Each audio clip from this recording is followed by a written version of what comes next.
Welcome to the Outer Realm with Michelle Desrochers and Amelia Pisano. Airing live on the United Public Radio Network, 105.3 FM in New Orleans.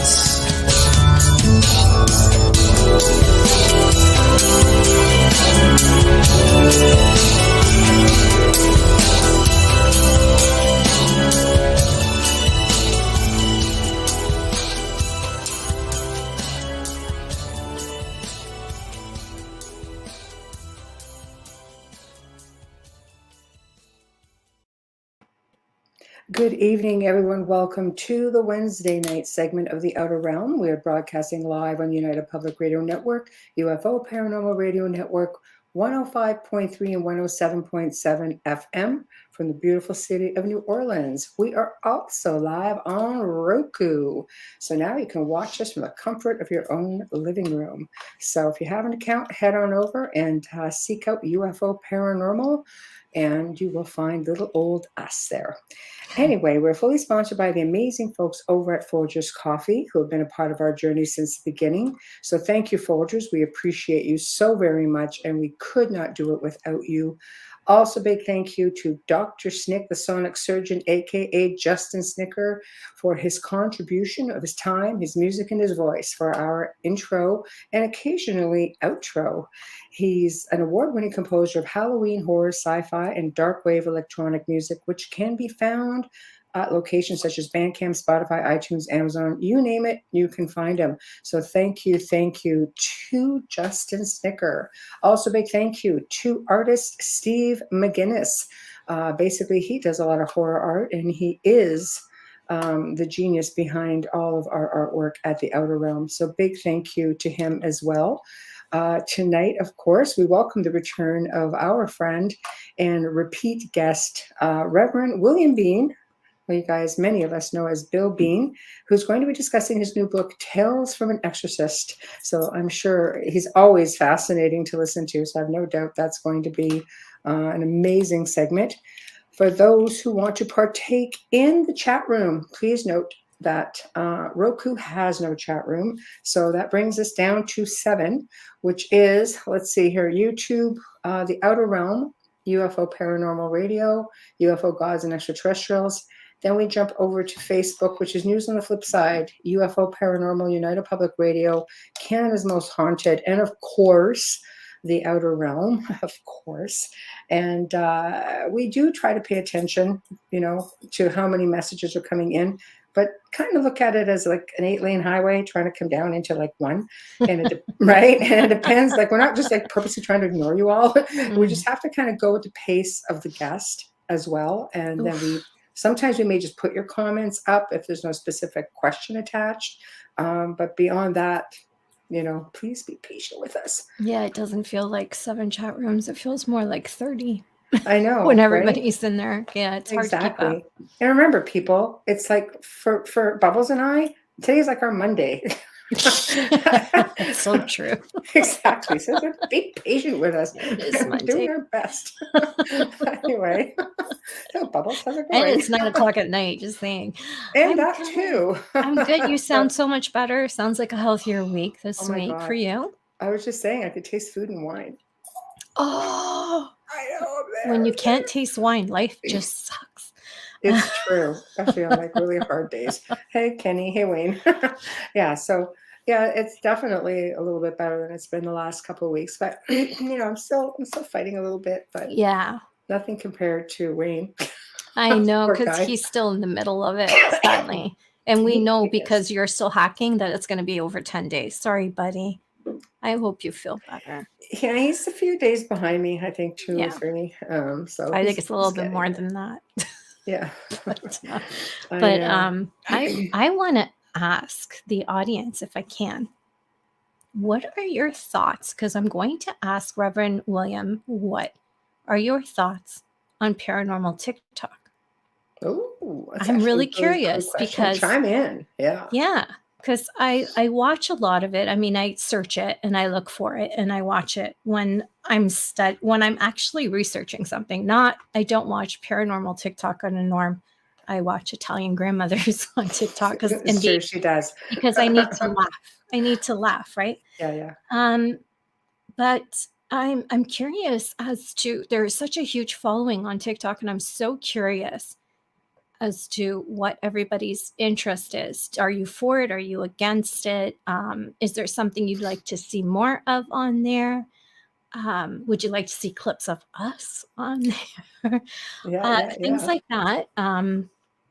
TikTok is anything but normal. Yes, Wayne, that is the truth. And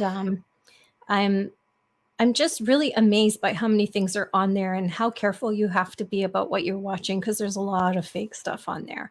Mm. Not gonna lie, there is so much fake stuff, and there's a few people that we know in this field that are watching those videos and saying fact or faked or what they think of. Even with UFOs on TikTok, there's a lot of film clips and that and sightings. So I'm curious. Let me know what you think anytime during the show in the audience. Please let me know what your thoughts are. I'm going to ask Reverend. I'm so used to calling him Bill. He still goes. He signs off on things and says, "Oh yeah, Bill." yes, yeah." So I'm just actually going to, while you're talking. Yeah, I'm just curious. I'm curious to see, because I'm seeing some people that we know in this field really, really heavy on there. Kenny Blackburn says, "Freaky, weird stories. Be real." Yeah. Oh, there we go. There's some really doozies, and you look at it and say, there is no way that this is real, and then it is, and it just really, really shocks you. Ray says, I just want it to be truthful because I hate charlatans thinking it's okay to lie. Yeah, unfortunately, that's something in every field, really. Right. You know, but right. Just Crazy Train on there, and there's some really, really good clips. Right. That people got on there, and I think it's phenomenal. Hi, Corinne. I think it's phenomenal. Well, you know what? Everybody can chime in, and we will ask Bill about it as well and see what he thinks as we get in further into the show. He's just chiming in himself. Yay. So, bam! Hey. Hey, hi. Hi, ladies. How are you? Good. How are you? It's good to see you. It's great to see you guys. Great to be back again. Thank you for having me back. Oh, and, pleasure. Looking forward to a great show here tonight. Oh, absolutely. People are already chiming in. Yeah, they're looking forward to you. I know. And hello to everybody out there that's watching in. I appreciate it. And it's been way too long. We've got a lot of catching up to do here. I think we do, and we're on Roku, so you're getting out to some TV people tonight as well. So fantastic! Congratulations, ladies. You have. I have admired your show for a long time, and now you're really getting out there into many different areas. So congratulations. Oh, thank you. Yeah, we've been nominated for yet another podcast award this year. Doesn't surprise me. Thank you. Thank you. Thank you. Yeah. Thank you. It surprises us because we're just being ourselves. I know. But see, that is where it's supposed to be. And that's where the success comes in. That's where, because people can feel authenticity. I have, in my career, I've turned down many opportunities for TV series and movies and all kind of stuff because it wasn't me. And if I can't be myself, then I'm not interested. I don't want it. So good for both of you that you're doing this on your own terms. You're keeping it real. You're being real and authentic, and you're seeing the fruits of that manifesting. Thank you. Thank you. It's a lot of work, but we have a lot of fun, and we learn a lot whenever, our guests come on. It's just a learning experience for the listeners, but it is for us as well. There's always something new to learn. But it has been a while since you've been on. So what I'd like to do is backtrack a little bit and just catch up a lot of our new people, because, we get into the millions of listeners every night now that we're on. So let's just, if you don't mind, just backtracking a little bit about your journey to being where you are today, and then we'll slowly slide into this amazing new book of yours. It's just incredible. When I have very rarely I have moments of reflection. Most of the time is doing interviews like this, but it's mind-boggling to think about it from where I was as a child, and the things that I suffered, my family suffered as well, and to be where I'm at right now, God working through me to help people. It is a miraculous transformation. I feel so far removed from it. It's like it happened to somebody else, if that makes sense. It does. Yeah. And I'm thankful to God for that. But I lived a life of hell, to be honest with you. And you both know this, but for your viewers out there who may not know me or my story, I've written 10 books. And in the first book, which is called Dark Force, I talk about events that took place in a 3-bedroom ranch-style home located in Glen Burnie, Maryland, in a community called Herondale. And it was hellish. It was truly hellish. And I didn't realize until after I had written the book that paranormal, supernatural events were taking place long before moving into that house. So my family and I moved into the house in 1970. But I got some information from a family member that was reluctant to say anything at the time of my writing. I know that Okay, so it's not just me. He did freeze. You're frozen. paranormal, Oh, you keep freezing. supernatural. Oh, did we lose Amelia? No, you're freezing. Yeah, you're freezing like crazy. We're not out. Yeah. Okay, so let's see. Yeah, you're lagging a bit. Is that better now? Yeah. That is okay. We bind and rebuke that garbage. But I found out that it went. Is it still freezing? No, It's still you're freezing? good now. No, It you're always okay. happens when we bring someone on with this topic matter, just saying. Yep, frozen. Well, of course, we bind and rebuke that garbage by the mighty power of Yahweh in Jesus' name. We'll get through it. About You're going to find me a rosary. And done. how's it better now? Can you guys see and hear me okay now? Yeah. No? Yeah, we I see you. think You're so. just lagging a lot. Yeah. Like I'm not Yes. lying, okay? Like not lying. Okay, just we'll keep going. I mean, Well, we'll just have to catch you up. Let's see if we can. Yeah, let's see if we could get through. Just it was a hellish thing. It truly was, and my mother and her siblings also experienced paranormal, supernatural events in their childhood. This goes way back. I found out that 2 family members had actually conjured up demonic forces over 100 years ago, and it came on the family, and it created a variety of damage on both sides.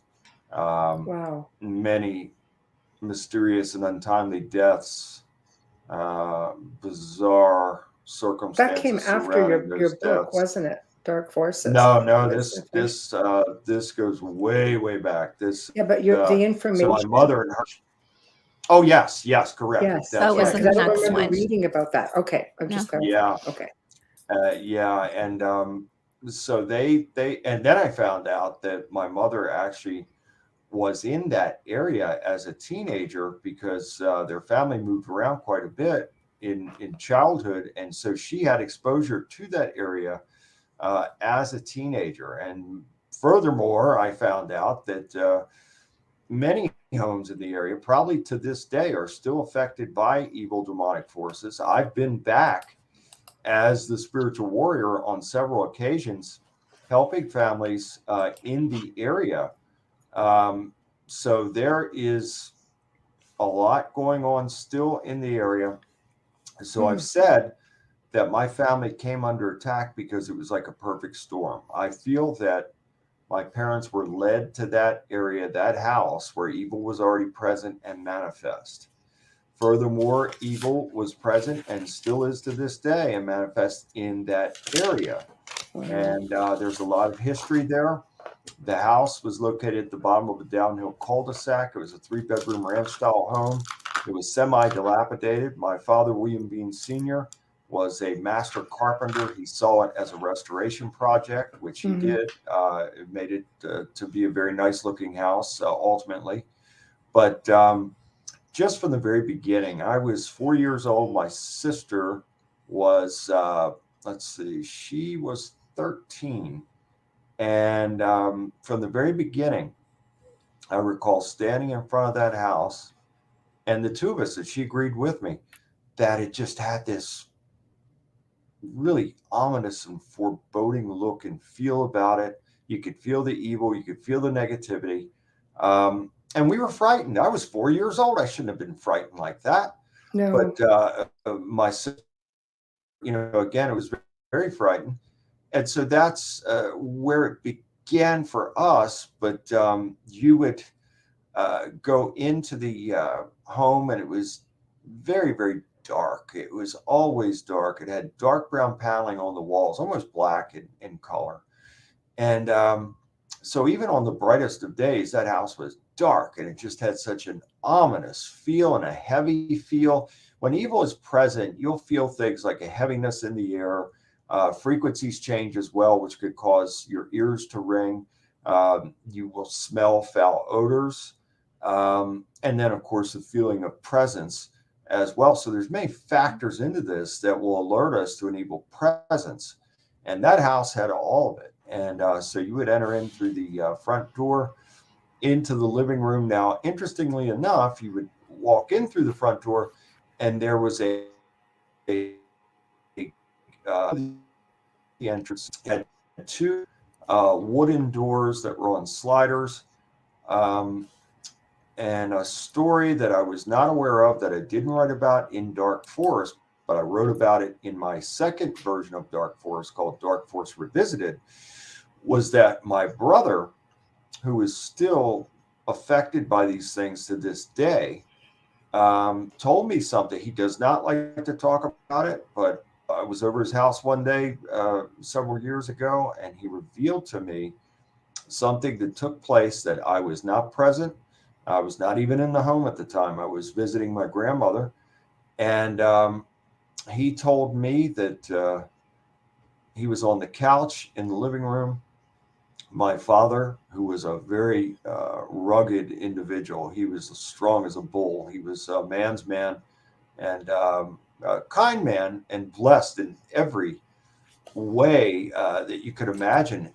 He could have been very highly successful in life. It's just sad. Both my parents have very sad stories. But according to my brother, my dad walked in a drunken stupor one night, came in, and my brother witnessed something, an invisible force picking him up off of his feet. Now, again, my father was a muscular guy, very stocky, and yet an invisible force picked him up off of his feet and hurled him through those double closet doors.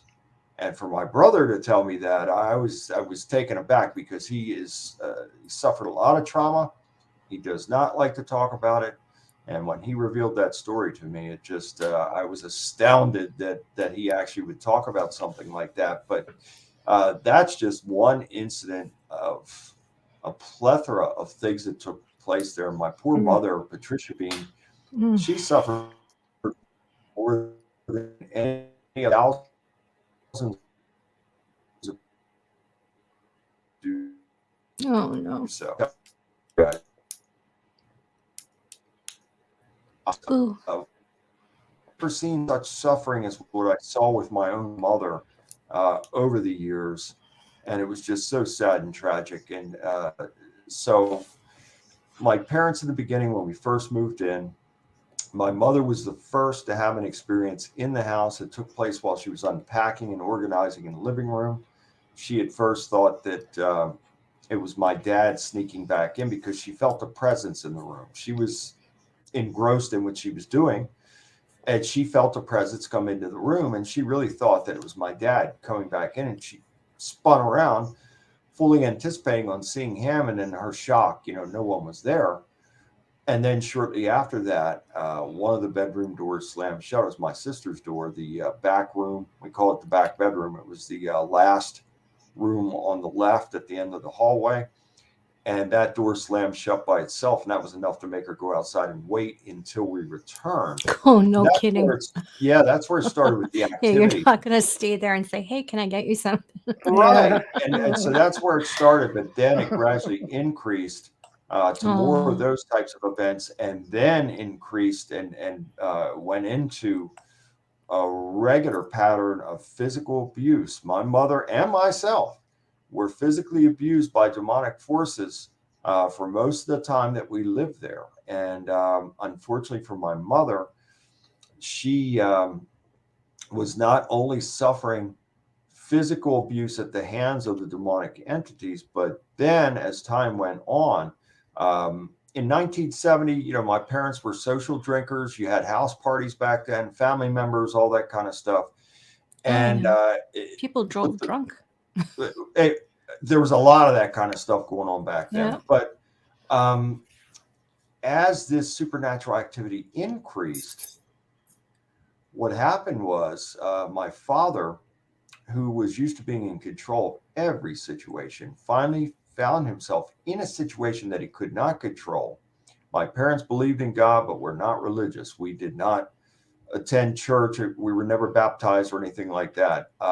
So he wouldn't turn to the church. I think in looking back on this, and I'm not making excuses for my father because he was a good man who made many horrible decisions, but I really believe that this drove him to a life of alcoholism, which was an escape from reality because he could not control the situation. Mm-hmm. And so then going into that world, everything started to fail for him. He had his own business. He was a contractor, and that was starting to go south. And then he started physically abusing my mother on a regular basis between 1973 and 1975, nearly killing her on several occasions. And so my mother just absolutely suffered terribly. And she had also developed high blood pressure, which led to a series of strokes. So she was going through the health issues, going through the spiritual issues, and then going through the physical domestic abuse at the same time. And I very much hated my father for a long time. I can recall being 8 years old, having to run out of the house to get the police called on my own father, because he was absolutely killing my mother. I mean, these are horrific, traumatic memories. And I started having regular demonic attacks, physical attacks on me from age 5, from age 5 to age 12. So crazy.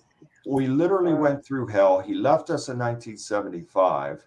And when he left, unfortunately, he left us in such a bad way that my mother, who at that time was physically unable to get a job and go to work because she was so beaten down health-wise and spiritually as well, she had to go on welfare. I mean, it was just awful. So we had money problems. We had the supernatural aspect as the main contributor to the problems. The house was auctioned off in the front yard. But that's how it goes, isn't it? Yeah. Yes, a cavalcade of a snowball effect. And this is exactly so. All life operates on frequency and vibration. So when God, Yahweh, spoke the world into existence, he did so by the power of his voice, which is frequency and vibration. So all life operates on that principle. So if we are on high frequency and high vibration, life is good, life is positive, we are moving forward. But if we are on low, like I'm describing here, life sucks. There's always a drama, a problem, an issue, and never an answer or solution. And we lived that for very long. What happened was event after event after event took place, and we were in the fear-based, trauma-based way of think and living. And when you get into that type of prisoner, I said in the book, a prisoner in a POW camp, you become accustomed to that, and you actually accept that, even though it is horrific. you accept that as normal because you come to expect those things to It's happen. like that And Stockholm we syndrome. lived You like that just, for so long. yeah. Correct, Michelle. You're Yeah. absolutely right. And May I ask, like, it you pains did, me when I talk about this. So when I look back, go ahead. I'm sorry. oh no, go ahead. Go ahead. I'll jump in later. Go ahead. I said it pains me. No, don't lose the thought. I want you to ask me. It just pains me sometimes when I look back, and especially when I have to write about these things. Oh my goodness, when I have to put myself back there, especially when it comes to Mm. suffering from my mother, it pains me terribly. Mhm. Yeah, you have to be careful because that's quite an opening that you're creating. It does. Well, I'm happy to tell you that, coming out of that, and this is why God chose me to do what I do. That He which knows what led me he's to my doing. question. Go You ahead. I'm took sorry. the situation and you went with it. Like I think a lot of us who have, and that came from, an oppressive, situation as well for a good part of my life with an entity. And you learn to, I cope with it, when there was no Mhm. internet back then, right? You found your way, and Right. I did. And I chose to get into the field and help other people on a different level than what you do, of course. Now, your brother, who didn't talk about it very much, and he just until recently, he wants nothing to do with it. How did your siblings, like? How do they cope even now? Love them both. They're wonderful people. They're good and productive people. But just Can't like go anybody there. else, they're troubled in their own ways. And they and I think in my brother's case, he was the youngest of the three of us, and he was so young. Neither of my parents lived to see the age of 50. My mother died of a cerebral hemorrhage at age 44, and that I'm was sorry. 2 months after my beloved grandmother, her mother, Mm. died from a sudden series of heart attacks. These were the two closest people to me in my life. It's God, hard. God showed me a vision of their deaths about 6 months before it happened, and I begged him to take me instead of them because I wouldn't be able to bear it without them. Oh, it would have And killed your mother anyways if you went first. yeah, You know that. it was horrible. And so so I think my brother still has a lot of trauma, a lot of bitterness. He feels that People don't ever his recover childhood from was things like robbed. that. Not Yeah, everybody and can cope. he's a good man. He is a hard worker, has a wife and 2 children, and he's been a very good provider. Family continues to do so.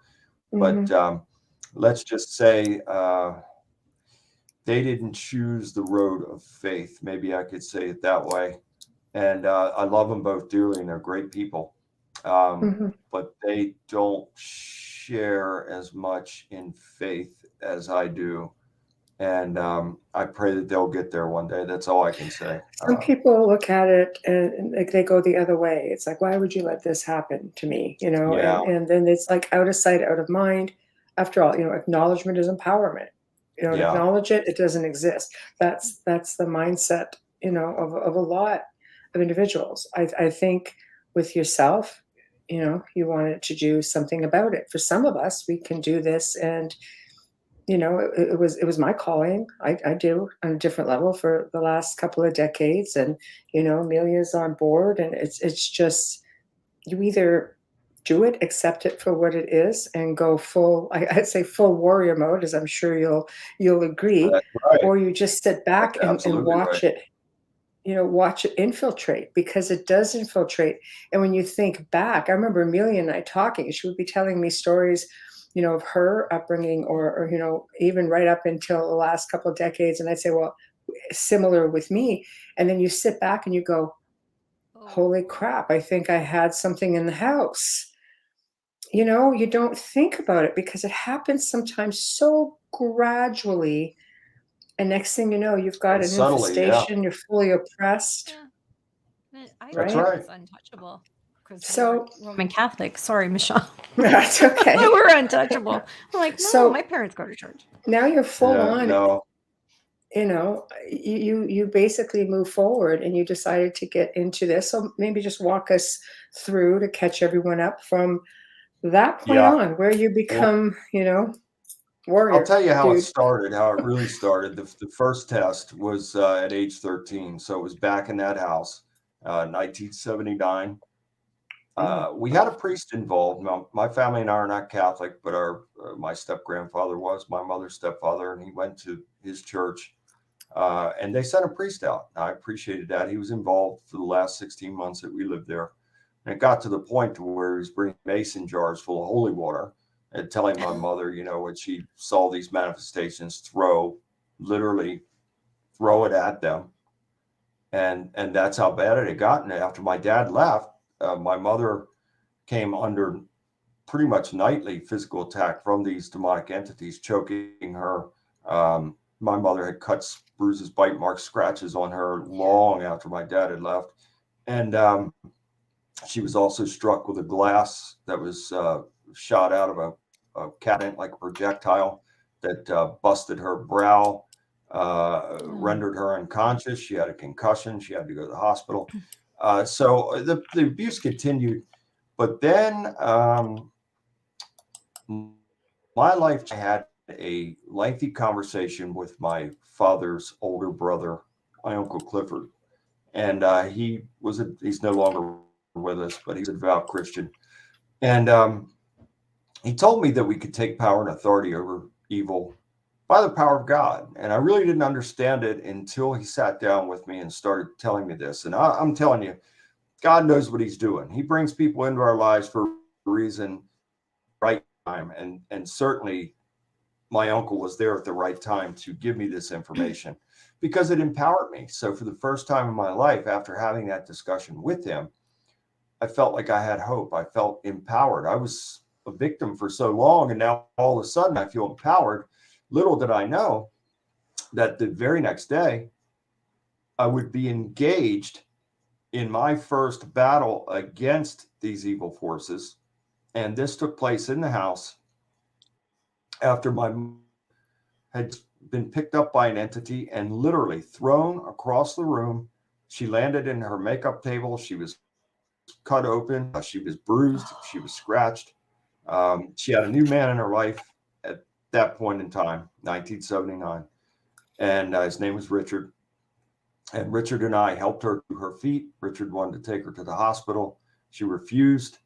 And I became enraged. And that was the first time after all the years and being a scared child and enduring all this that I grabbed a Bible. Now, at that point in time, I didn't know anything about the Bible. We had a Bible in the house, but I had never read it. I didn't know anything about the Bible. I grabbed the Bible. I grabbed a mason jar full of that holy water. Now, here, my uncle was telling me to bind and rebuke and cast them out. And I did not do that. I was demanding them to show. And let me tell you, when I did that, it was like a scene from a horror film. So I was 13 years old. There were 5 adults in the house with me. My mother had just been attacked. I was enraged. And I demanded them to show themselves. And the house started vibrating. Things were falling off the walls. Doors were opening and slamming. I mean, it was like a scene from a horror film. And we eventually got up the hallway. The adults were standing behind me. I was standing at the edge of the living room. They were standing behind me in the dining room. And these 4 entities appeared in like greenish, yellowish beams of light. Think Star Trek. They appeared in those beams. One, we'd seen them all before.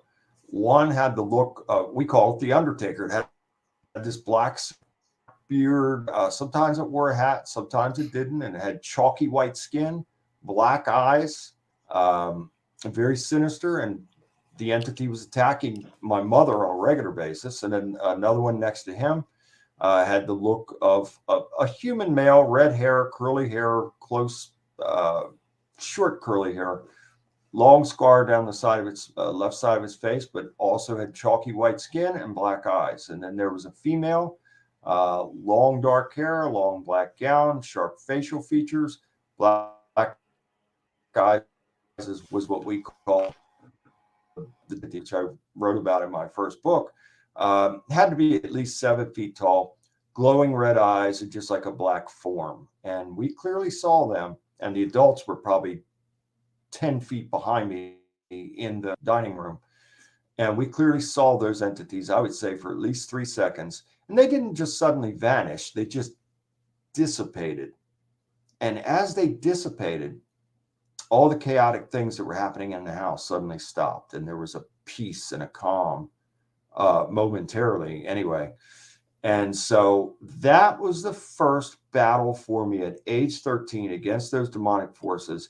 And I really do, looking back on this now, I believe that in order for me to be where I'm at now and helping others, I had to suffer and I had to experience things.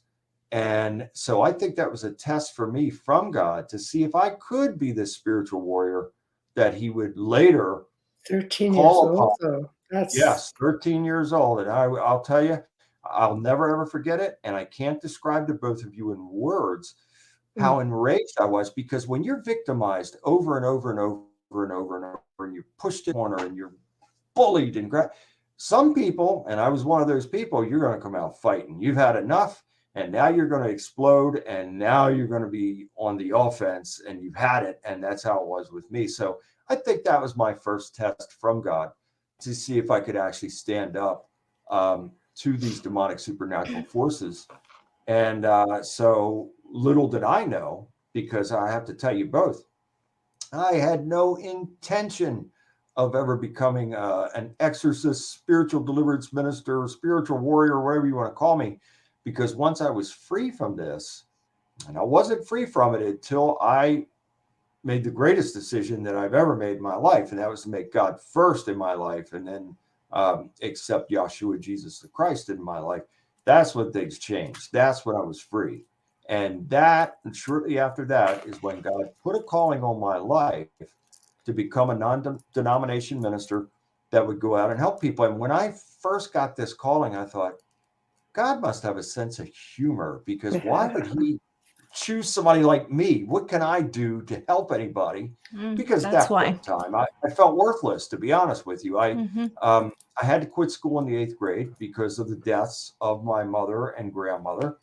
I was paying room and board. I had to go live somewhere to live somewhere. I lied about my age, went to work on a construction site with these really tough guys, made me a tough guy. But I was a skinny kid, working with men, some hardcore men. And I had to grow up very, very quickly. And so this was all preparation process to make me strong in mind, body, and spirit. It was a process because it didn't just happen overnight. I had to work very hard. I had to decide to want to be free from this and to have a quality of life, which I did not want that for many years. I just wanted somebody to come up and put a gun to my head and pull the trigger, to be honest with you. So it required me to step out of that type of thinking and say, okay, I really do want to have a quality of life. And for me, it was a process. It was 2 steps forward and 3 steps back because of the behavioral patterns that were developed. And it's very difficult to break those. Not only did I have to quit school and go to work and was working with some hardcore individuals, I grew up on the streets too with some hardcore individuals. Most of those people are in jail or they're dead. They're either in prison or dead. And I could have very easily been there myself. I used drugs, I drank, I was violent. And so I had to break out of all those types of behavioral patterns that were destruction. The devil was really trying to destroy me before I could get to where God wanted and needed me to be.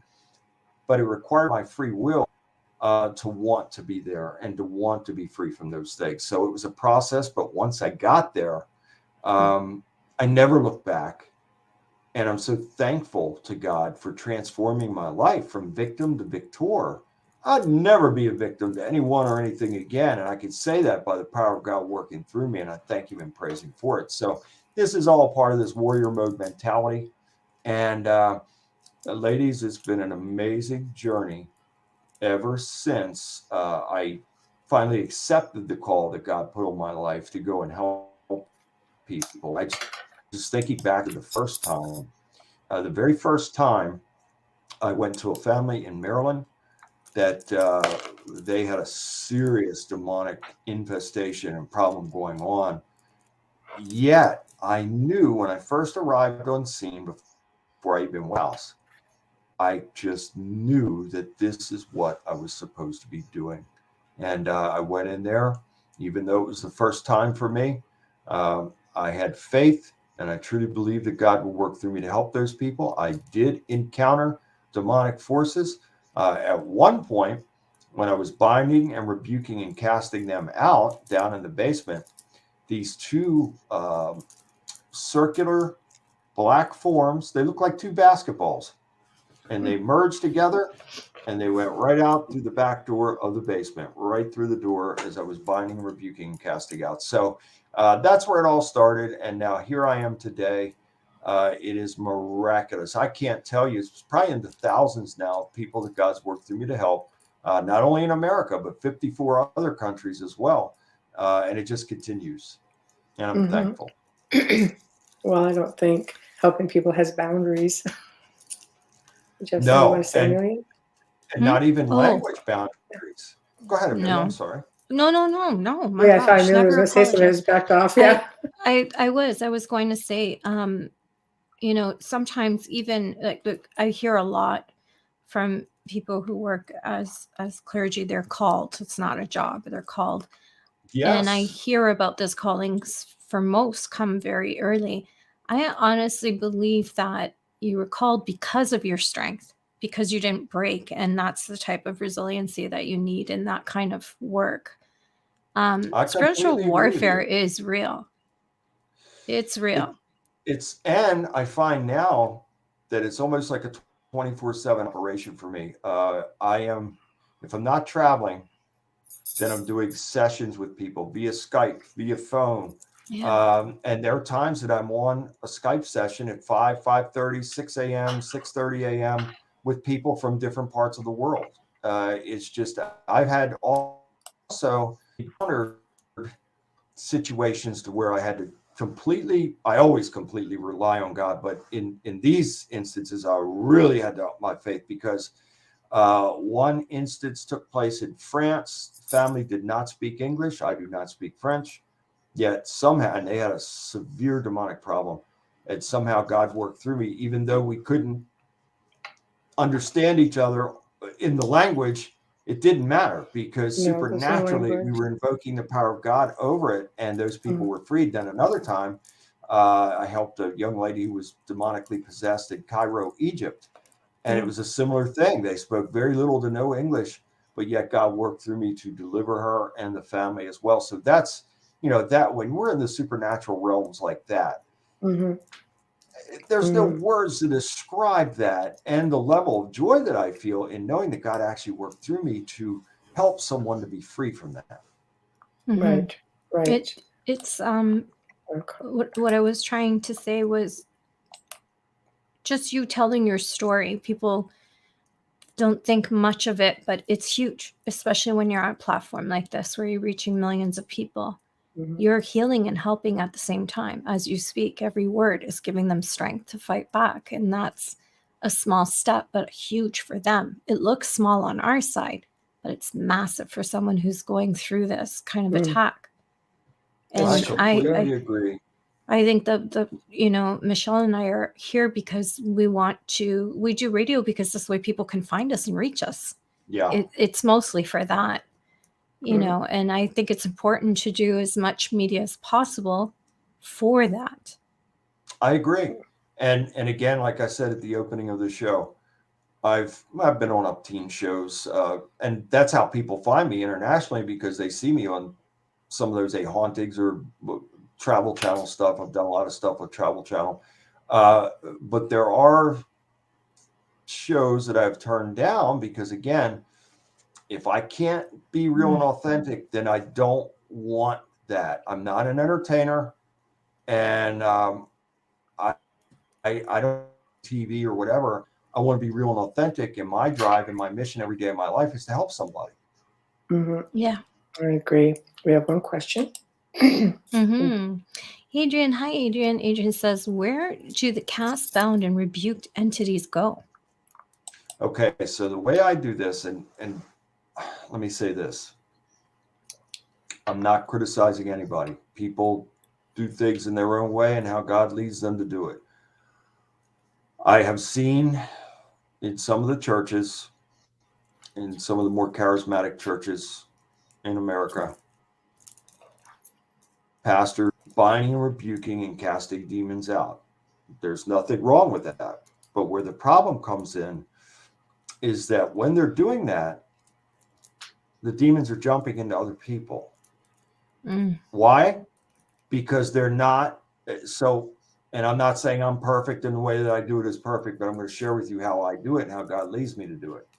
So when I'm binding and rebuking and casting out demons, I ask God, Yahweh, to send his giant warrior angels to come and take those demons into custody and carry them off and deposit them back into the pits of hell where they belong.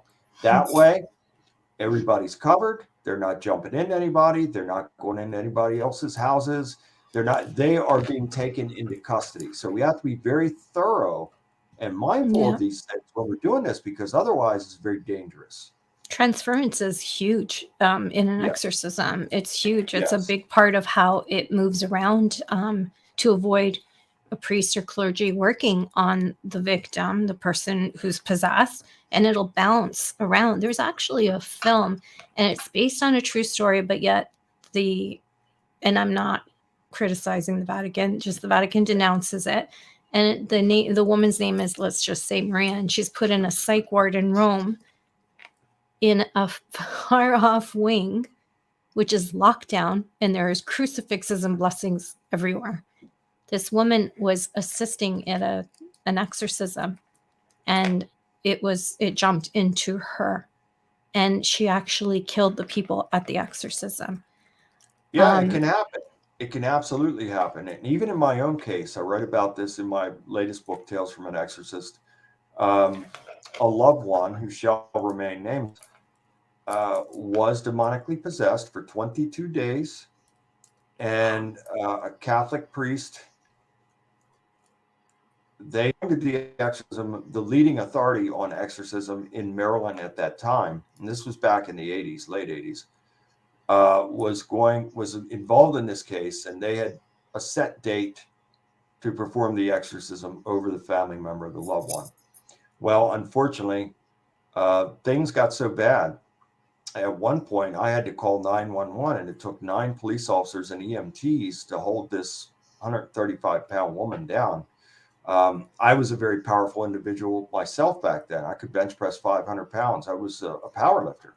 And the entity working through that woman grabbed my throat and was literally crushing my throat. It took every ounce of strength that I had to get that one hand from around my throat. So the priest, what happened was this had escalated in such a severe way that I called the priest in the middle of the night, and he was to assist the leading authority on exorcism in Maryland in this case. Well, unfortunately, he could not get him at the time. It was late at night. He came by himself. And I stood there with him, beside him. And the things that we saw and heard and felt were straight out of The Exorcist. The only thing that I didn't see out of that, and the only thing that I haven't seen in my entire career, is someone's head spin around. But I've seen just about everything else, including levitation. Saw levitation off the bed that night. We heard a deep masculine voice coming from the victim, superhuman strength, death threats, every kind of foul thing said to us. And so this went on all through the night. And finally, God worked through the priest to deliver her. But unfortunately for him, after that took place, he was never the same again. He was put into a facility. And I had to, through a friend, a former police officer, private investigator, he tracked him down because the church said when I tried to call and locate this priest, the church said there was no such person, there's no such priest that exists by that name. And it took my friend, John Romine, to, as a private investigator, to track down this priest at the facility. And he actually was able to go there and speak with him briefly about what took place that night. And that was many years ago. The priest is probably no longer with us, but God bless bad about it, because that man was put into danger And looking back on it, the way his life was affected after that, I feel bad for calling him and having him placed into that level of danger, because he was never the same again. And he lived out, as far as I know, there was days in the facility, and gave some very candid commentary to John Romine when he went there, asking him about the case. May I?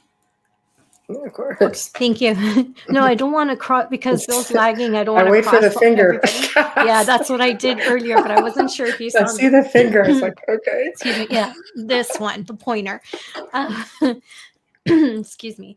What I wanted to ask you, which I think a lot of people at home are thinking, and I ask every time we have somebody who does this kind of spiritual work, what process do you go through? What process does a person go through if they come to you for help? Like, how do you decide this is someone that I need to assist and I need to be there? This is definitely a possession. Because the naysayers will say, well, there's a lot of scientific reasons for everything that you're saying. I mean, there are, like epilepsy and different mental health issues. If there's a child, things like that, yes. And, the strength can come from all kinds of different places. But how do you decide? Well, first of all, it's holy discernment.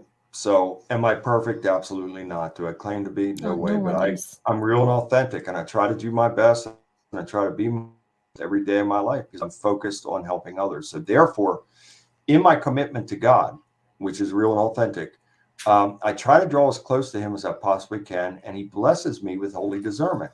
Now, people have come to me from all walks of life with every situation that you can imagine. Not everybody's possessed, that's for sure. It's rare, really, when you break it down in the larger scheme of things. But I try to help everyone. I don't turn anybody away, even if it's people that are mentally disturbed. There have been situations where people were fabricating as well, and I had to pull out of a haunting episode because I found that people were fabricating, and I couldn't be a part of that. But I deal with people that, and if it's a case of possession, it'll be a loved one that contacts me, because the affected individual is not going to contact me. It would be a loved one, and then we would have to get consent from that individual because it comes down to free will. But in other cases,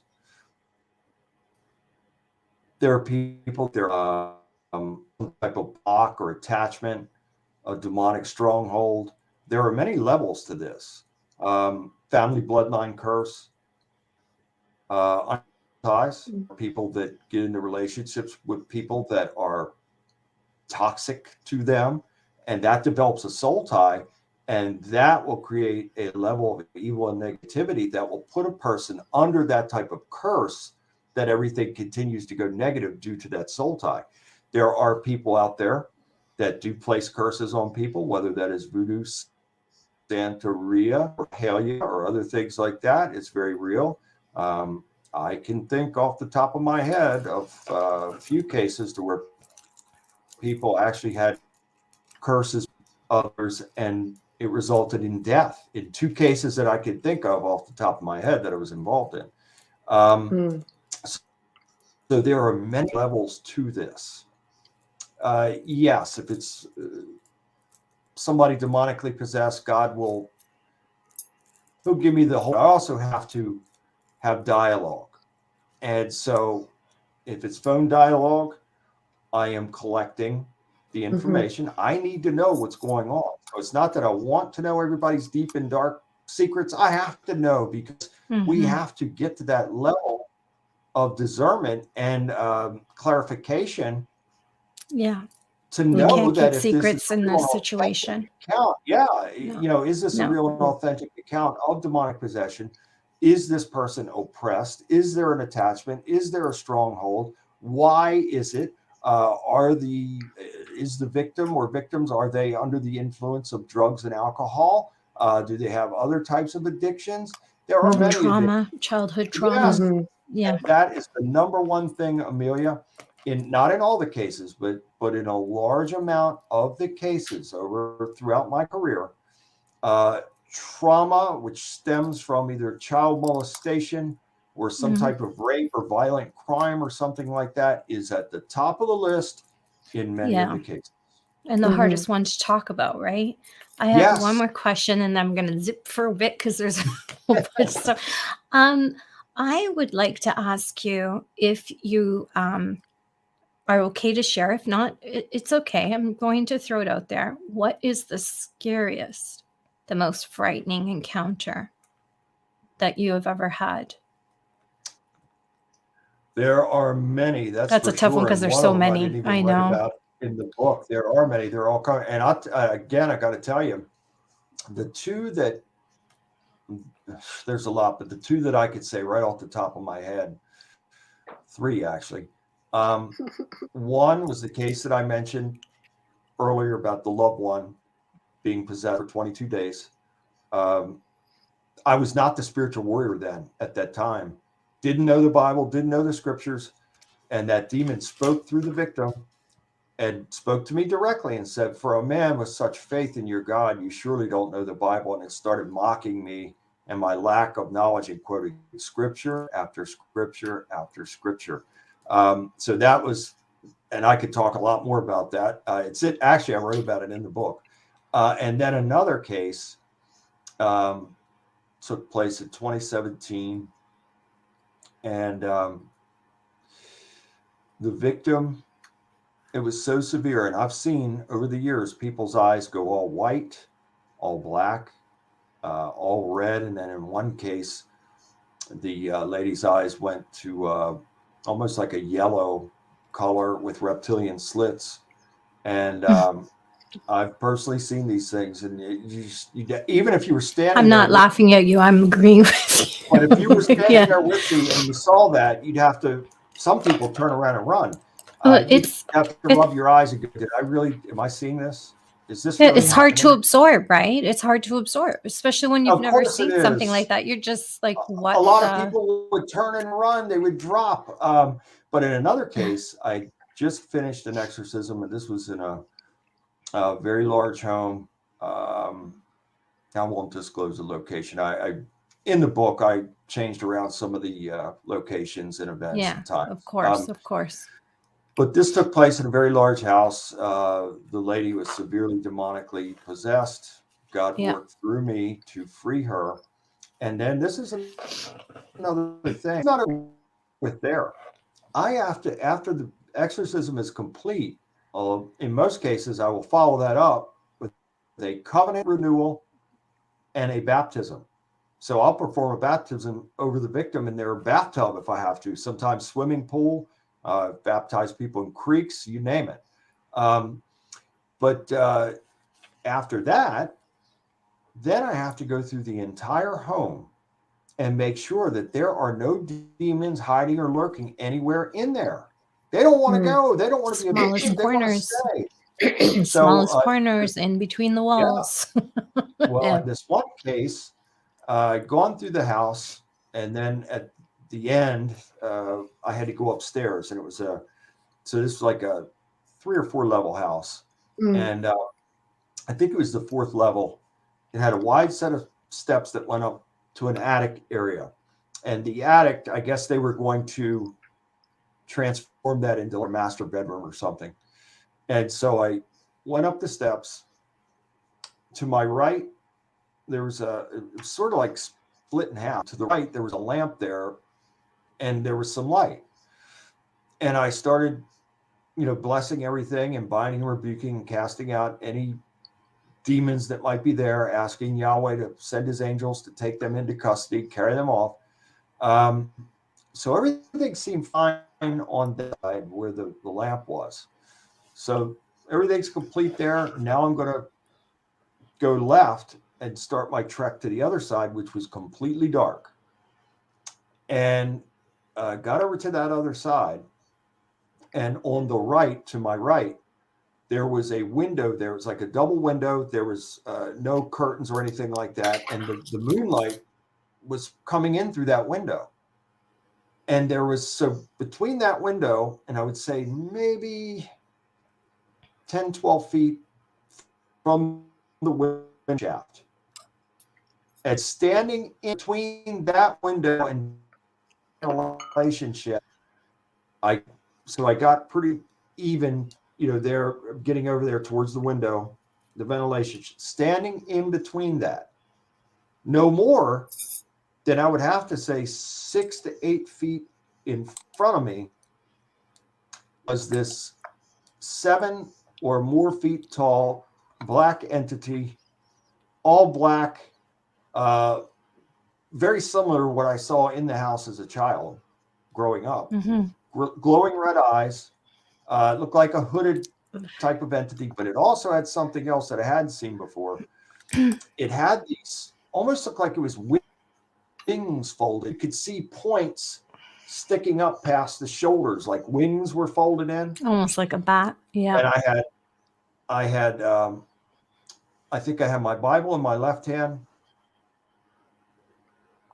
mixture, which is a mixture of water, holy oil, and holy salt. And sometimes I was going to say I'd be screaming for the salt. Well, a lot of people now, I want you both to think about this for a second, because as I'm describing it, that's exactly how it happened. And a lot of people probably would have fainted. Some would turn around, and some probably would go. I'm standing, I would say, between 6 and 8 feet in front of this entity. And this was only by the power of God that I could have the strength to remain there and then have the strength to take power and authority over it. And I said, by the mighty power of Yahweh and his mighty and holy name, in Yahshua, Jesus the Christ's name, I bind and rebuke you, and I cast you out. And I threw that mixture 3 times, and that thing let out a screech like I have never heard before or since. It was so loud, it rattled the windows in the house, and then it departed. I will never ever forget that as long as I live. And I praise God for helping me to be able to withstand that and actually take power and authority over it and cast it out. So where do you go from there? Well, basically, because you're making mention of the type of entities that you're seeing in the book, you do write about the common types of entities. Did you want to go through those? Like, you've got fallen angels, Nephilim, the snake-like demons, and I'll tell you, Michelle, you're right on the mark there with that question, because I really have thought about that for many years, and I thought, that may have been a fallen angel right there. What I encountered right there very well could have been a fallen angel. And so, yes, you're right. There are many different types of these entities. And this goes really deep. This is a deep rabbit hole, because the devil, Hasatan, Belial, Lucifer, whatever you want to call him, he was a very favored being in heaven. He held a high place. He was the choir director in heaven, in charge of the praise and worship music of the Most High God, Yahweh Elohim. And so he held a very high position, and the rebellion started. And this will be for another show, another time, maybe. I have my theories as to who the devil is and who exactly he is to God and to Jesus as well. And so let's just say this: when the devil was cast out of heaven with a third of the angels, the Benai Elohim, the sons of God, they came down here to earth in flying craft. Why does Yahweh create the divine Merkabah chariots? I don't know. We'd have to ask him, but I do believe that he does, because Psalm 68:17 says the chariots of God are 20,000. So if in fact what I'm saying is true, then the devil and a third of the angels were cast out of heaven. Chariots came down here, took women, had human sexual relations with them, producing a hybrid offspring of giants called the Nephilim. The Nephilim went into the beast, went as far as natural sex acts with build. There's dogs, wolves, you name it, and that produced an offspring of the offspring, which are called Sabe, Sasquatch, Bigfoot creatures. They're every bit as much supernatural as they are flesh and blood creatures. And this all originates from there. So when we're talking about these levels, and in a lot of the cases, not all, but in many of the cases, people did report UFO sightings and Bigfoot encounters and all these types of things.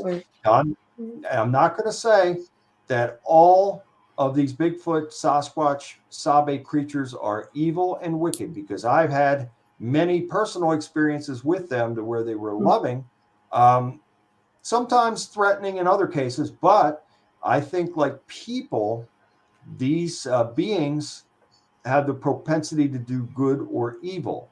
Well, if you're And saying that they're seeing UFOs and orbs and things like that around sightings, could it be that, let's just use reptilians for example? Could people be mistaken demons? I mean, to me, they're one and the same. But I mean, we've got people arguing out there. A lot of people think reptilians are actually a little kinder. They have good experiences. Are we mixing them up, demons and reptilians, or do you feel they're one and the same? I'm glad you brought it up again. I'm glad you brought this. Boy, you and I we're in sync here, because I was just thinking that you're saying that again. In my opinion, and based on my experience, right. And look, I've had many encounters with those entities as well. And is it possible that they, like the Bigfoot, Sasquatch creatures, could have good intent and bad intent? And I guess, I mean, I couldn't truly give you the answer, but what I can truly give you is that I've had many encounters with those types of entities as well. And I do believe the evil ones are absolutely in the satanic realms and kingdoms. So let's take it to a larger scale. And this is speculation on my part. I've got no way of proving this. But I truly believe that the world, especially America, is in such great turmoil for a reason. Yeah. And the reason for that is that God, Yahweh, is allowing the devil to have this short time on the earth to literally create havoc and make everything upside down and backwards. Now, that said, if that's true, I believe that the devil uses reptilians to be the go-between to the power elite on this earth. So the power elite are taking orders via these reptilian entities. So the devil is giving the directive. The reptilian entities are bringing the directive upon the power elite. And this is why our world is so messed up. This is why all these terrible, horrible things are happening, because this is in the devil's order, which is order out of chaos. And that's exactly what, in my opinion, this is what's happening here. So most people don't realize, ladies, that every single person on this planet is engaging in spiritual warfare each and every day. Most people don't even know it. If they have a bad day, they chalk it up to a bad day. If they're having a bad month, if they're having a bad year, they chalk it up to that. They have no idea that there are spiritual ramifications behind this that may be causing these types of things. And so, Michelle, I'm so glad you brought that up, because this goes so deep and there are so many layers to this. And there are even, it could go as far, because I've had these experiences as well. And maybe some would laugh at this, but I'm going to say it because it's true. There are little entities like gnomes that could be evil also. That would cause. I hate gnomes. I'm just saying. I hate gnomes. It doesn't sit well with Michelle. Good reason too. Yeah. I have seen this and I have experienced this, and I have a photograph of one of the year 90s. So I know they're real. I know they exist. So the is a very deep. So I guess they're not on your lawn. I guess it depends how you no, not the kind that are on the lawn. We're going to try to get to just a few questions. So, guys, we're just trying to keep in sync with the conversation. We're not ignoring everybody. So let's start with this one here. Yes, Bob Marley. Hi, Bob Marley. Great name. Bob Marley asked, has the demon ever told you his name? I just have one request. Please don't say the name if he has. Please don't say it, because I know people listening and watching will repeat that, and they don't realize how dangerous that is. I would never repeat that, and I've given over 2,500 interviews in my career, and have never and would never. No, some people do. No, I wouldn't do that. Again, I'm not an entertainer. I'm somebody that wants to help people, and I would never do anything to put anybody in jeopardy ever. So, but yes, to answer the question, yes. And Which I is won't say the surprising. name.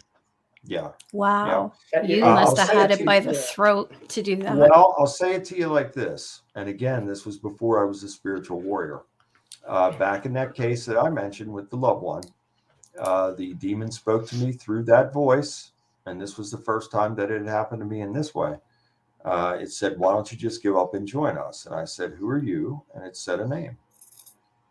So I'll leave it at that. Yeah, you show great control and dedication to be able to assist someone that you love in that circumstance. Amelia, I'll tell you, it's only by the power of God. I mean, I've had people, I've been in situations as a spiritual warrior where people wanted to shoot me. I had a person hand me their gun and say, "I want to shoot you right now. You better take this." People try to stab me. One incident, a person tried to slash me with a shard of glass. I have been, people tried to bite me. They have spit on me. You just wouldn't believe it. We could be here all night if I listed the things. So I've been in a lot of danger as this spiritual warrior, but I've been in many life-threatening situations throughout my life, and God saved me every time. But I understand it all. Like I said earlier, it was necessary to experience these things to be where I'm at in helping people. Yeah, and often these people that are doing these things to you are often led by the darkness. It's not in them to be that way. It's just a behavior. Correct. Sorry. I could talk to You're Bill like all absolutely night. right. And so it's essential that I keep, so my whole thing, being in these types of situations, I have to be in control. Therefore, I can't show any fear. If I show fear, I'm not in control anymore, and I'm defeated. And the people that I'm trying to help are defeated. So I have to, under whatever circumstance it is, I have to be in control and maintain control of the situation, no matter what. Bob Marley asks, have angels and demons, are they a legion? Yeah, but they're squadrons. Yeah, so there's legions and squadrons of Yahweh's heavenly angels, and then the devil's demons. Absolutely. Yeah, Bob, that's a great film, by the way, if you can watch it. Legion was a great film. Michelle liked it too. Oh yeah, big time. That was a great film. I don't know if you've seen it, but it was really good. You should watch that. Seriously. Yeah, I watch very little TV. I don't watch any movies. I haven't been to a movie theater in probably 35 years. I hardly. I don't do my theaters, life is so but consumed. yeah, And even at home, Legion I don't is watch. an old film, and it touches very much on the ancient part of it in a modern way. It was really well done. Stevie No Wonder, I still love your name. What are elementals? Elementals are like we just talked about, the gnomes, and there's even a world like these little fairies and stuff like that. I mean, that would be in the categories of elementals. Some of these, I'll describe one that I saw in the photograph. It was really strange. It had the face kind of blended in. It was like almost blended in with the wood. It was standing in front of our coffee table in the living room. This was taken probably in 1997 or 99, somewhere around in there. And this little guy, I would say was probably 18 inches tall and had a blue coat on and had like a sash, like a rank, like a military rank sash going across the coat. And the little arms were out like this. That's interesting, actually. Yeah, it's just crazy, but I assure all of you that what I'm saying is true. These things are real, and I've had many experiences with so many different types of beings and entities throughout my lifetime, and it continues to this day. I'm thankful that most of my supernatural experiences these days are angelic, and I praise God for that. I'm very thankful for that, because coming out of the being delivered, we have to be very careful, because if we go back to, and this is why I'm every bit as much a counselor and life coach as I am a spiritual warrior, because after this is over with, not only do I have to do the things that I described to you ladies, I also have to sit down with the client or clients after that, and we have to put a game plan together for that person or person's life in moving forward. And it is Right. Yeah, it designed doesn't to get always the end person. there. Yes, you're Yeah. right, Amelia. And sometimes people cannot get out of that fear-based, trauma-based way of thinking and living. And unfortunately, they open themselves up again, and it comes back, and it comes back more It's severely. true. So The there are repeat some that offenders. yeah, there's some that I've it's been true. back to 3, 4, and 5 times Mm-hmm. because they couldn't get there. It was such a process to try and get there. Mm-hmm. I We have to recently- do. Oh, Oh, I'm sorry. sorry. Go ahead, Michelle. So we have to do a really quick station and sponsor ID, and I'm going to come back with a question. You know, my mouth always freezes right when you say that. It's like, are you kidding me? Seriously? Like, what is going on? Anyway, just give me 1 second. It never fails. Okay, you are listening to The Outer Realm with Michelle Desrochers and Amelia Pisano, coming to you live from the beautiful city of New Orleans on 107.7 and 105.3 FM. We're also streaming live on Roku right now. Tonight, we have returning guest and our friend, Reverend William Bean, and he is here discussing his latest book, Tales from an Exorcist. If you missed it, don't worry about it. You can stream or listen to our archives on the platform you normally use. A shout out and a thank you to the amazing people at Folgers Coffee for fully sponsoring our show from day one. We love you and we thank you so much for your continued support and your faith in us. Also, a shout out and a huge thank you for our intro and outro to Dr. Snick, the sonic surgeon, Justin Snicker, award-winning composer and musician. You can find his music on Amazon and Bandcamp, and you can find him on Facebook and Instagram, where he often posts clips of his music. So go check him out. And with that said, you know what's coming next, right? If you're watching us on YouTube or you're watching us on Facebook Live, make sure to give our group page a like. Follow us. We keep our archives there as well. Check out what's happening, what's new, and sometimes you'll even find a funny there. But please, if you're on YouTube, hit subscribe. Thank you. Yes. Okay, so thank you, Amelia. No, That was thank a you. mouthful. That's why it's written down. Question. Of course, with filming, I've done it for 20 years, and you learn pretty quick that you have no creative control.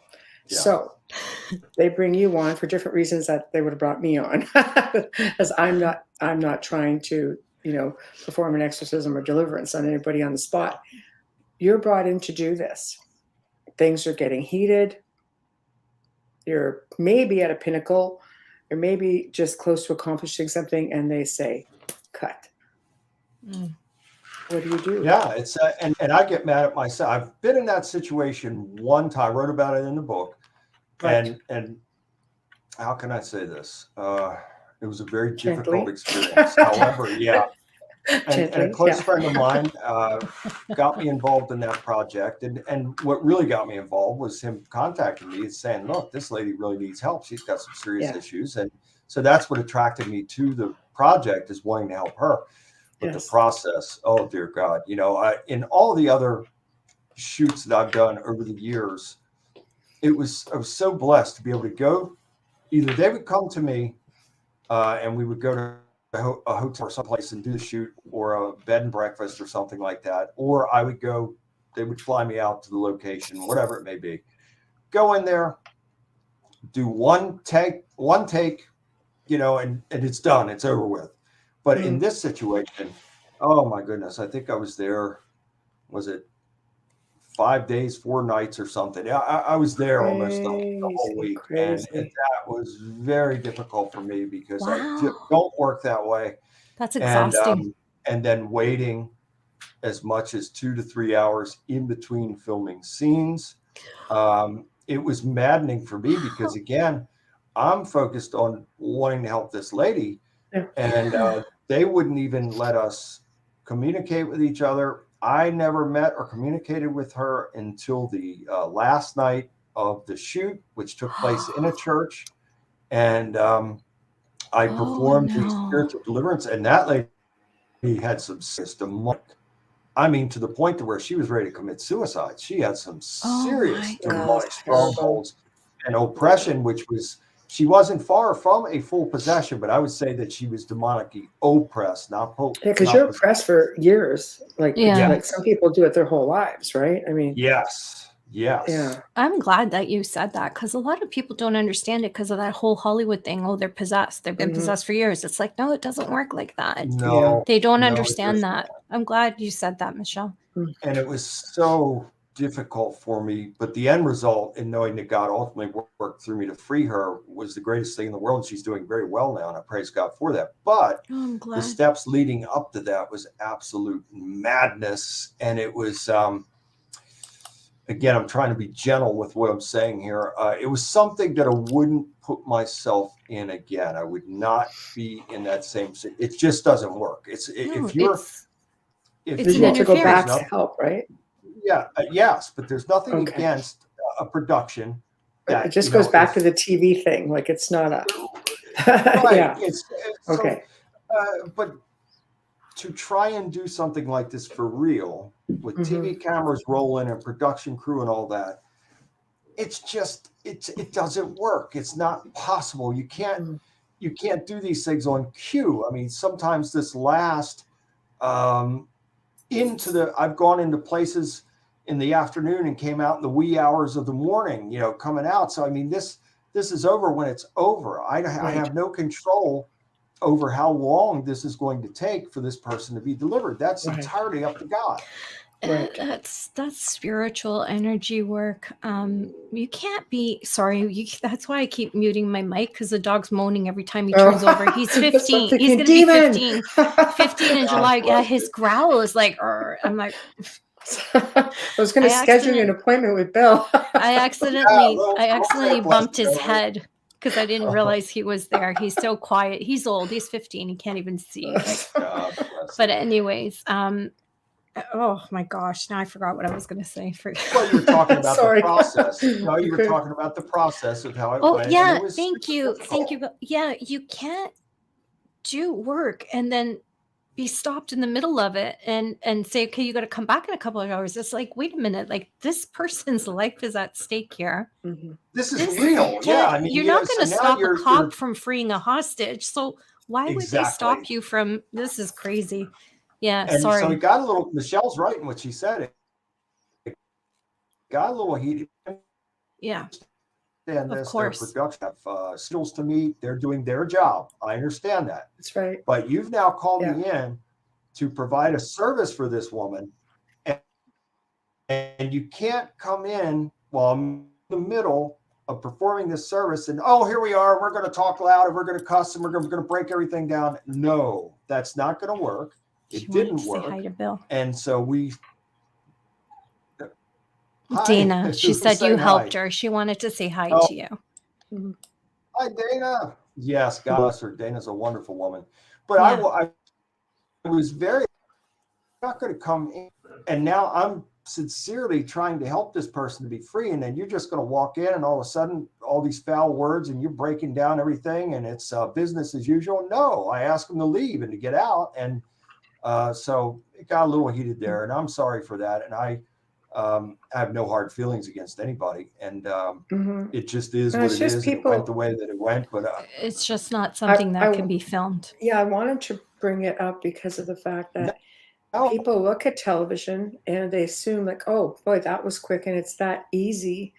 I've spent a lot of years just rectifying people as to what it is. Oh, I saw you doing this or talking about this. It's like, okay, so the fact that you're doing this and other people are in your same situation, it's not just something that happens with a click of your fingers. Like, you still had to go back and spend a lengthy amount of time trying to help this individual. It's not just what you see on television. Okay, yeah. It's just really important to specify that because, yes. You don't say a couple of words and it's over with. And as a matter of fact, how can I say this gently? I was asked to say a couple of words, and that'll be it, and we'll just wrap it up, and that's it. So you're not seriously saying that to me, right? It was. It's your reputation. Let's say it was a learning experience. I'll put it to you that way. It was a learning experience. I will never ever be in a position like that again, because that is of no value to what I'm doing and how God works through me to help people. So Could it I work guess I'll the other just way? say it like that. Put people in danger because you have an entity here and you're here saying a couple of words, and you've got people who are just, again, lights, camera, action, we're done. Yeah. Could it have gone the other way? Of course, it could have gone as far as infiltrating in that church, and I'll tell you why. Because they rented that church. They tried to present it as it being my church. So they rented this church, and the pastor of the church, very nice man, very nice, good conversation with him. However, he was terrified. He did not want any parts of what I was doing, or he was nowhere around and that's bad, because when you have somebody, especially a religious leader, that is in that level of fear, Well, that's not a good thing in that room. And so you have to be very strong. Yeah. I had to go through the church after it was all over with. I had to go through the church and bind and rebuke and cast out and make sure that the church was clear from all that. You know what, ladies Bill? would be surprised at the churches that have called me in to come and help the pastor, the pastor's wife, the family, the congregation, because they were seeing demons in the church. I've been called into several churches around America to help people like that. Wow. Yeah, Yeah, I that's believe great. that. But in a way, it's a better thing. First of all, you got to help this woman, Thank God. and she got your assistance, and she's okay. Yes. And second of all, so everything happens for a reason. We don't believe in coincidences here. Nope. And secondly, if he had helped you, it probably would have jeopardized you because of his fear. If you had given him a book and said, read these pages with me, it could have turned completely different. So I think it's a good thing that he wasn't around, to be honest. Yeah. No, I agree with you. And I had a recent case last week, and I mostly for that very what you said right there, because if there's any cracks in the armor anywhere, well, the demons, they're going to infiltrate. They're going to take advantage of that. But I had weakest link. Jeff Leeper come with me last week. This was bizarre. Hi to Jeff. I love him. We go back years. I love Jeff. I love him dearly. He's like family to me. And God worked through me to perform a deliverance over him, and changed his life, and now he wants to help other people. But I got contacted from this man in Hawaii. Now, this is most bizarre because I'm very, very busy. I have to set appointments with people. I don't do things on the spur of the moment. Yet, I receive a message from this guy, and I've helped him before via Skype. He sends me a message and says, I have come to Maryland now because I feel God led me here in order for you to help me to be free once and for all. And at first I'm thinking, wait a minute now. I'm busy. You're not just going to pop in and say, oh, so come and help me. But then I started thinking about it, and God really started helping me to get past that and say, well, wait a minute now. This man's taken a tremendous leap of faith to get on an airplane from Hawaii to come here because he needs help that bad. I got past the annoyance, started thinking, okay, this. And so, well, I think maybe the entity is hoping that you'll be annoyed. Jeff, and I was, Michelle, to be honest, I was very annoyed at first because I don't work that way. But yeah, sorry, I got a lag. I don't mean to cut you off. Me that, hey, wait a minute now. He put it on me that, hey, this, you got to help this man. And so I contacted Jeff Leeper, and Jeff lives at Gettysburg, came down from Gettysburg, and he met me there, and and I performed the exorcism over him. Jeff assisted me with it, and he's doing great now. And I wouldn't say that he was fully demonically possessed, but what I would say, again, he had heavy demon for years. He was involved in a satanic cult. He was involved in satanic practices, which again brought those strongholds and legal rights in. Performed the spiritual deliverance over him, baptized him. Jeff assisted me. Right. It went great, and I'm happy to tell you both that he is doing wonderful now, and I'm so thankful to God for that. So sometimes we have to get past ourselves, and I'd be the first one to admit that patience is not my strong suit. and I'm No, very mine stressed either. with a lot of people that come to me for help. Oh, And so yeah. it's easy for me to get annoyed if somebody is just coming to me spur of the moment. But Sure. that was a lesson learned for me. Absolutely. I Absolutely. understand that one. Amelia, you started off the show with a question you wanted to ask Bill. So Yes, let's I do did. that. Okay, thank you, Michelle. I didn't want to break the The pattern groove. here. I didn't want to Yeah. break any of the, Grooving. Yeah. no, because we have, Michelle sets up a format. But anyways, at the beginning of the show, and it came to me because today, like all days, people who know me know that I go on TikTok. Long story, I go in there for a laugh. Needs an But- intervention. Needs an intervention. Absolutely needs Yeah. an intervention. Okay. So, anyways, I've noticed a lot, and I'm friends with Bishop James Long, and he's on there, and I've noticed a lot of paranormal TikTok. Have you been on TikTok, Reverend, or no? Okay. No, I was going to I know what it ask is. you. I know that. Yeah. And I've even seen some videos on YouTube with TikTok Okay. videos. So you know or, exactly what so I I'm know what talking you're about. Yeah. Okay, so whether it's TikTok, YouTube, or Facebook, it doesn't matter what social media platform. I won't leave any out. Instagram, just in case they try and pull us. How do you feel about people sharing these clips?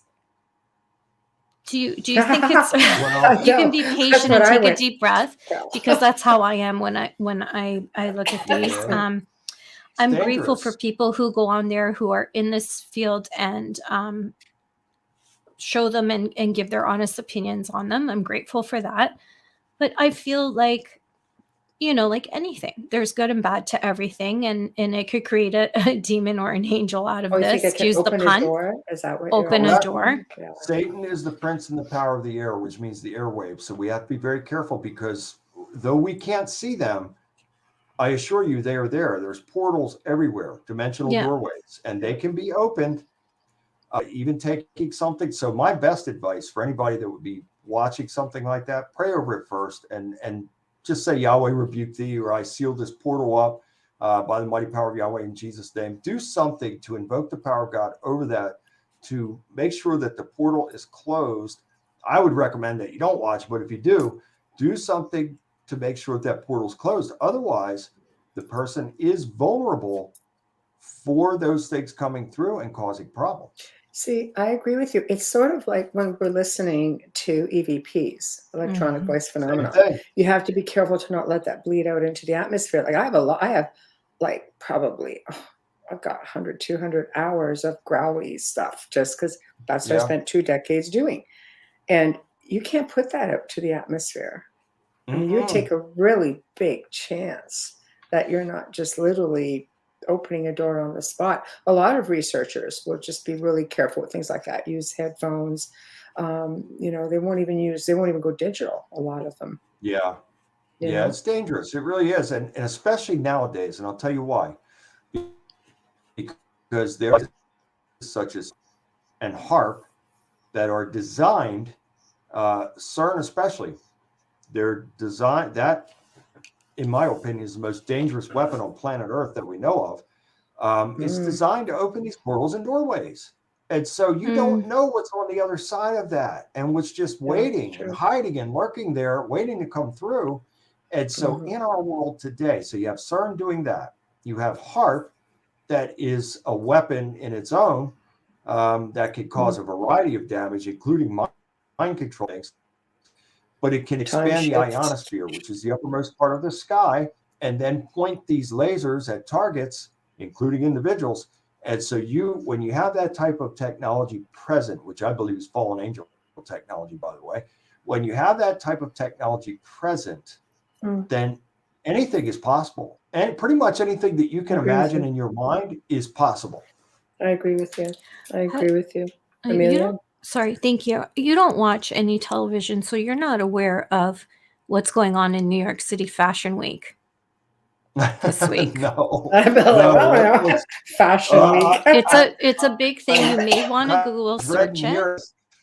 No, go ahead, Amelia. No, just explain what it is. I didn't know if he was talking to me because he froze on my side. Sorry. Yeah, I know you're So lagging. Sorry, Yeah. we don't mean to cut you off, Yeah. but you're lagging for us. That's So okay. And I'm sorry, but we're making it. okay. We're getting through. And Amelia, tell me what's we're this, doing really New well. York So Fashion Week?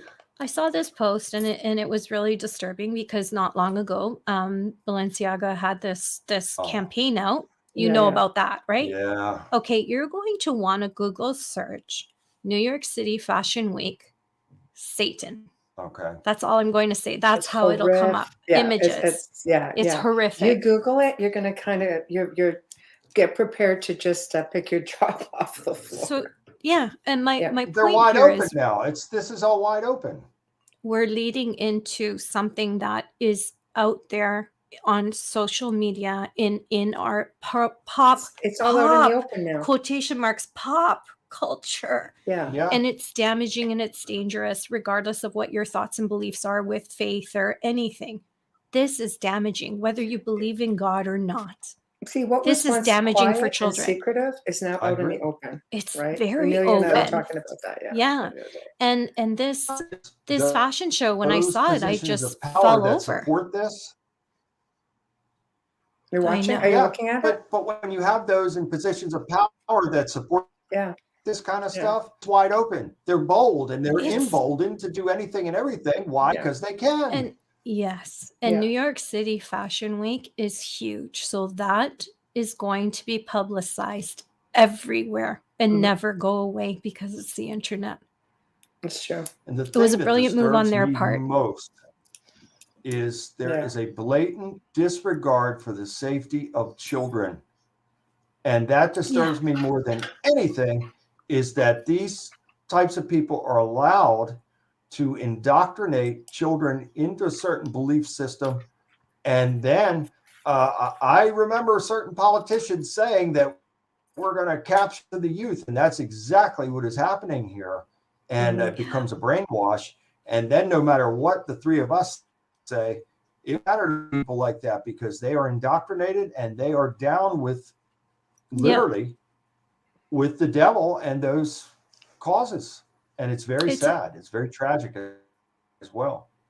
It's a scientific fact proving that if you're exposed to something enough, eventually you just accept it and keep going. So this is exactly a great example of what that is. This is Balenciaga didn't pay a price, so the people stopped shopping there, but yet they are at Fashion Week this week. How is that happening? And isn't it amazing that these people can commit all these wicked and heinous acts, especially against children, and yet they can still have their positions, they can still flourish, they can still do whatever, whenever, however, there's no consequence. That's a good point because they are using the same art director, which really shocked me. Really shocked me. But that's a whole other show. I just thought I'd bring it to your attention because I literally just saw it yesterday. Yeah. That's a long topic. Yeah. Maybe the next time I come back, we'll dig into that a little more. Oh, we can. You just, what I'm going to recommend is just put a little something together, send it to me, and I can, look it over. We can form a segment around it. Yeah. And most certainly bring you back. Yeah.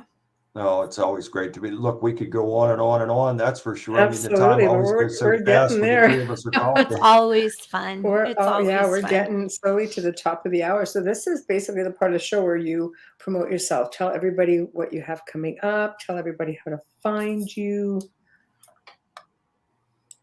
Well, I want to thank you both for having me. It's always great to be on with you, and I certainly look forward to the next time. And I want to thank everybody out there also for tuning in, for watching. I appreciate it. And if you are out there and you are in spiritual need, and again, if you feel like you're under some type of curse or block, or even worse, some type of demonic stronghold or oppression, or there's a variety of levels to this, or if you have a loved one, unfortunately, that contact me via my website, BillJBean.com. Email me right there on the site. I will get back to you as quickly with other cases, but always busy with them. Yet God helps me to be able to manage this. So I take the sufferings of others very personally and very seriously. And if you send me a message, I'll do anything and everything that I can by the power of God working through me to help. As far as anything else, that's pretty much, I have a few shows coming up, but really my whole MO in each and every day is I'm committed to the people and the sufferings of these people that come to me for help. So that's really where my mindset is always at. And my day doesn't end until 6:30 a.m. or later every morning before to bed, because it's that many people out there who are in need. And so I am committed by the power of God working through me and the calling that God has put on my life.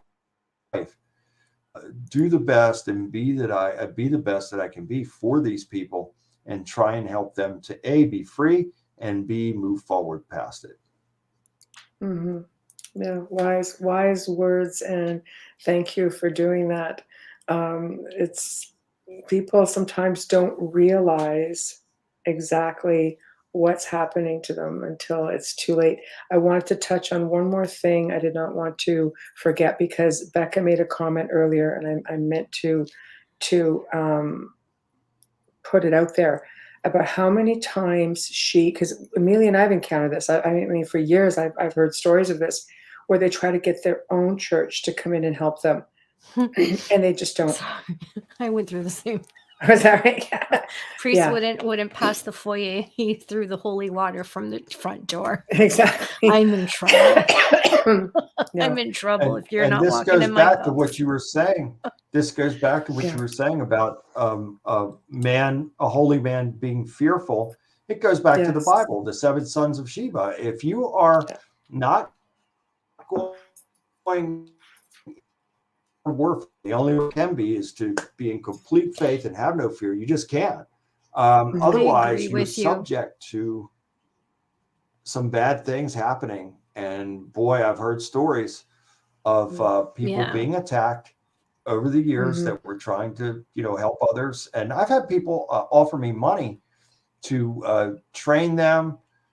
And no, I'm unless it's a calling from God, I'm not going to put a person in that position, because once you walk through that door, you're not walking back out. So and it's a mindset thing. It's a mindset thing as well. You have to have your faith, and whatever that may be, you have to have your mindset has to be right. I'm always saying, say what you mean what you say, follow through. Don't falter, because you won't have another chance.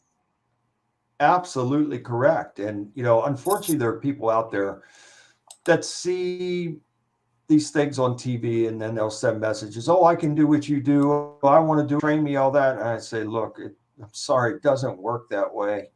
And life's not a TV turn show. people away, and I turn them away for their safety. They just have no idea the level of danger that is involved in this and the ramifications as well. So for the most part, unless it's somebody that comes to me that I feel God has put on me, that this is an anointed person chosen by God to do this, otherwise forget it. No way. No, I think people, because they're so, it's so glamorized on television, that they don't understand it. And once you witness it, because I don't understand the attachment to it, and Michelle says it's interesting, their curiosity. I don't get it, because I've lived it my whole life. I don't understand it. I don't think that anyone in this field that does well and helps a lot of people want to be in this field. That's all I'm going to say. But none of us want to be here. We put our own families at risk every time we come forward to help someone. And it's scary. Right. Yeah, it's scary. And there's a lot of preparation in that. So and people don't understand that. There's, again, you hit the nail on the head. There's a lot. It's just not, I show up and I say a few words and presto, it's done, it's over with. No, doesn't work that way. It's glamorized on television, right? I mean, everybody wants to be the Winchesters. We're not the Winchesters. I don't have the shove. I wish I did have the car, but I don't. Well, that's why I turn a lot of things away, because I can't be that. I can't be an entertainer. 100%.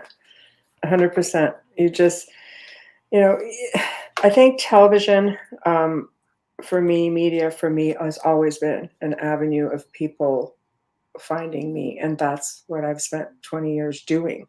I mean, Amelia and I are still doing it. Like Mhm.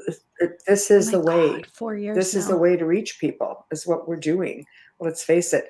I think now with paranormal television, there's so much of it, and Yeah. I do think people get themselves in a lot of trouble. Stevie makes a really good point here. Amelia, you want to Yeah. get that quick? Sure, thank you. Before we log off here. Sure. Stevie says, often think of some foolish investigators yelling at the evil entities, have no idea what they are doing, and start something they can't finish and run screaming, making things worse.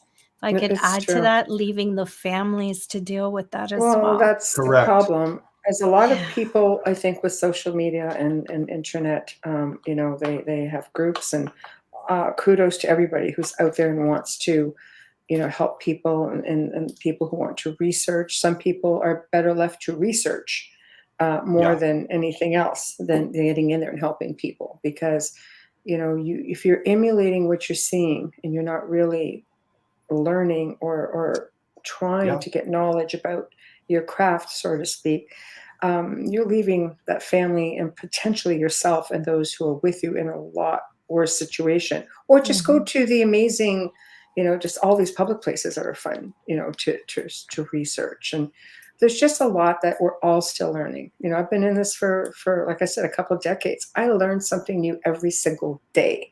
Yeah. Mhm. I never That's pretend to true. know everything. I learn every day from Yeah. Michelle, because I didn't start in this. I started in crime, and I work with a lot of missing children and cold Yeah. case murders. So I feel like, hello, Cece. I feel Yeah. like that study of serial killers and murderers and Mm. abductors and sex trafficking sort of It all paved ties the in, road for Amelia. me to understand the demonic side a little bit and And it prepped all me for ties that. into the Yeah, demonic but side. I It all learn ties every in. day.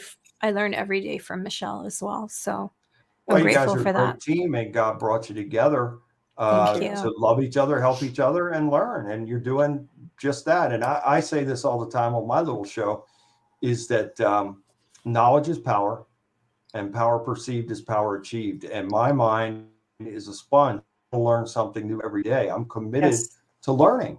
Those who think they Yes. know it all, they're doing a disservice to themselves, because we don't know That's it right. all.